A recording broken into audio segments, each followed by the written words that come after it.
Okay, out there in Marveland, face front. Hey, fellow comic fans, how's it going? It's been a while since I've put up a new video, so I thought I'd show you some of the books that I picked up at a local comic show over the weekend. This was in Clifton, New Jersey, and they have a show there about once a month, and they have local shows, and run by Jean-Paul, who hosts the No Minimum Bid auction, usually around noon, which is always a lot of fun. But I've noticed how the shows have really grown in size over the last couple of years. Used to go 2-3 years ago, and you'd have a bunch of dealers and a bunch of people walking around, but it was what you'd expect. Your fellow nerds and geeks and people coming for the little local comic show. But now there's a lot more dealers, a lot more people coming in that you wouldn't necessarily see in the past. More casual type people coming in with their kids, and I think they're there partly for the auction, because I noticed after the auction a lot of people kind of started leaving, but there are still overall many more people shopping and being interested in comics and the whole thing than I had seen in past years, so that's a good thing for us.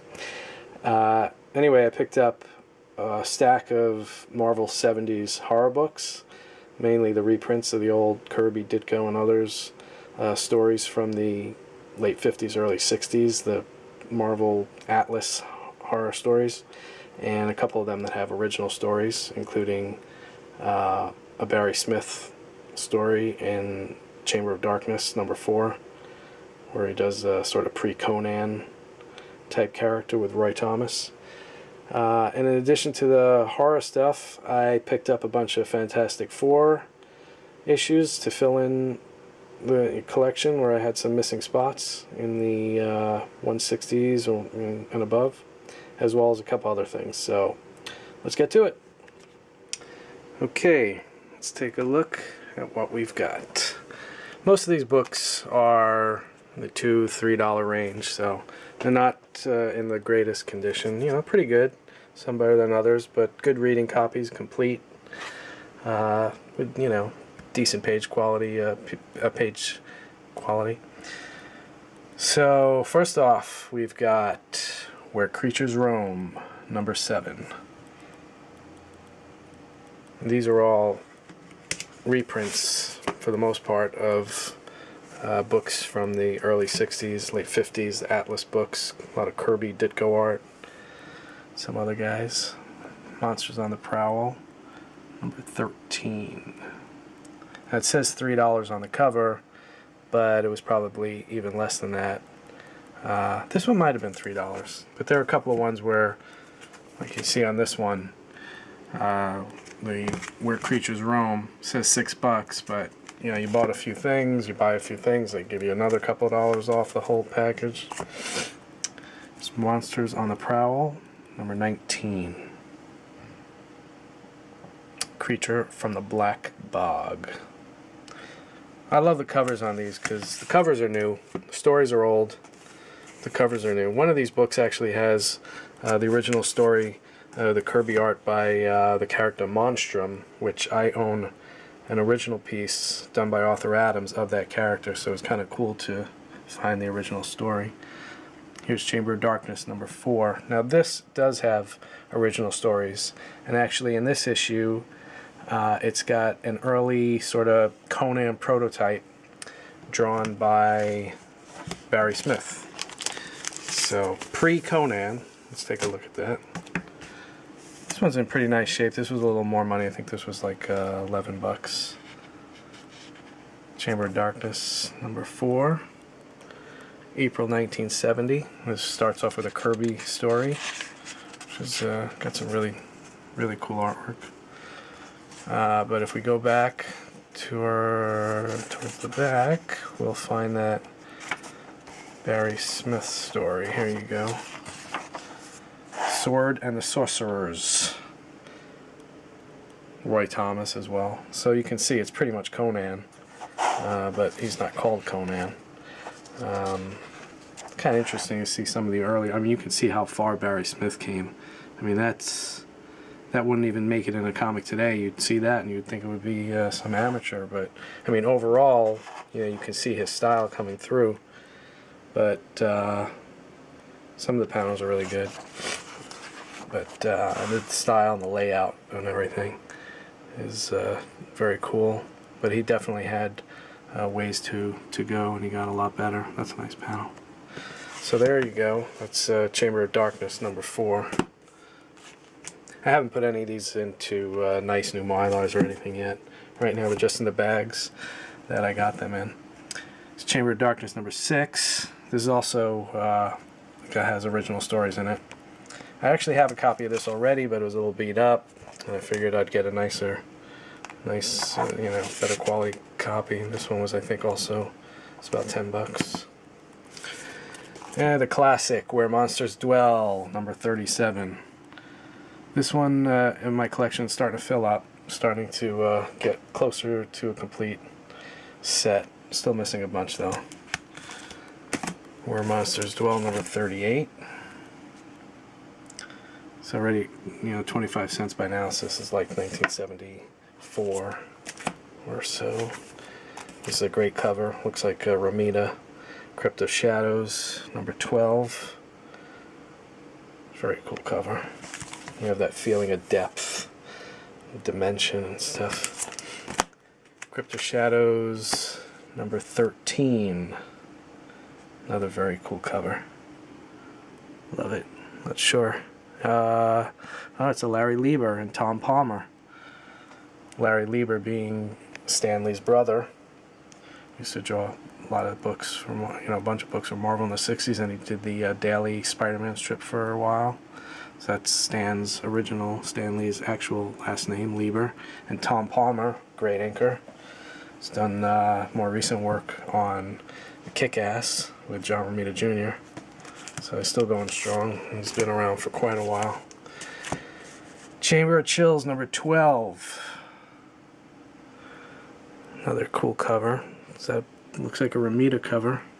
Not 100% sure on that. Chamber of Chills, again, #13.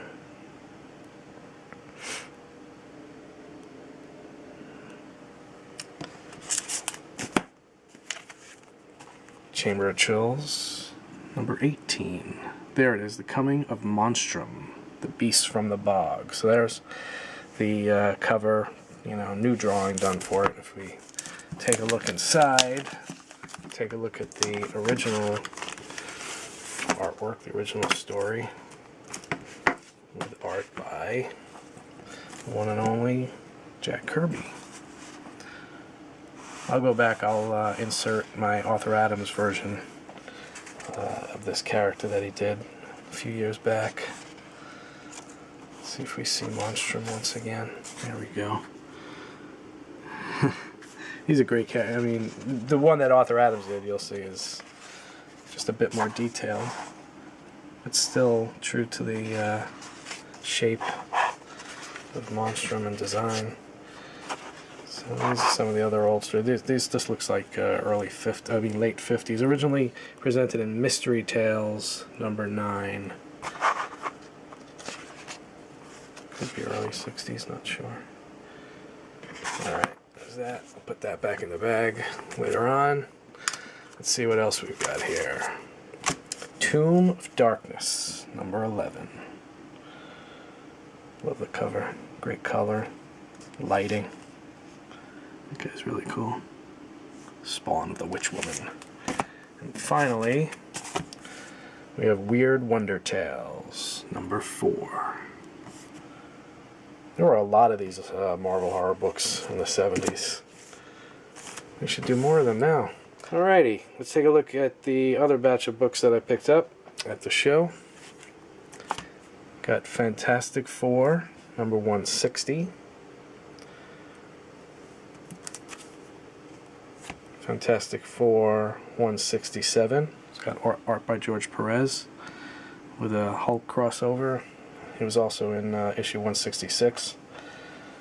There's a great shot of the Thing punching Hulk in the throat.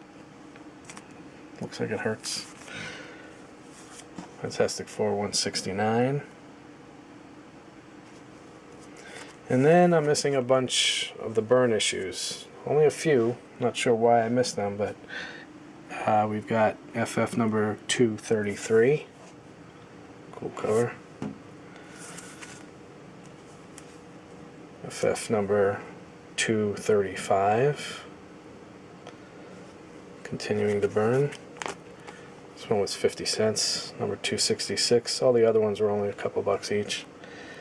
Then we've got Marvel Fanfare number 13. This was also in the 50-cent bin at one guy's table. And the reason I got this was for the Arthur Adams cover.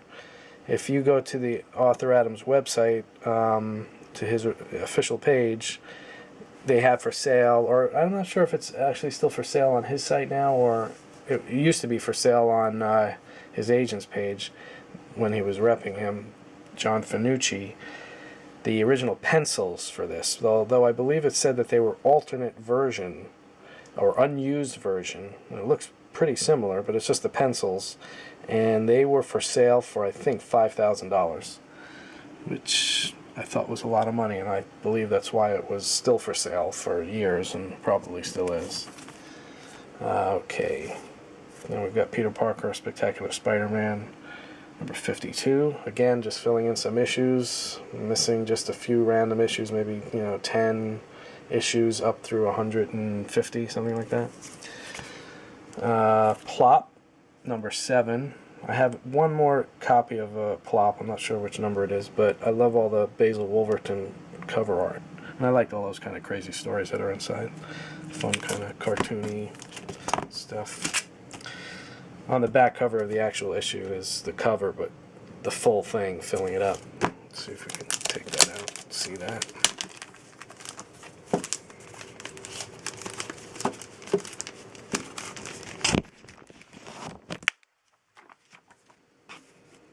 There you go. There's the full cover. Basil Wolverton. Terrific.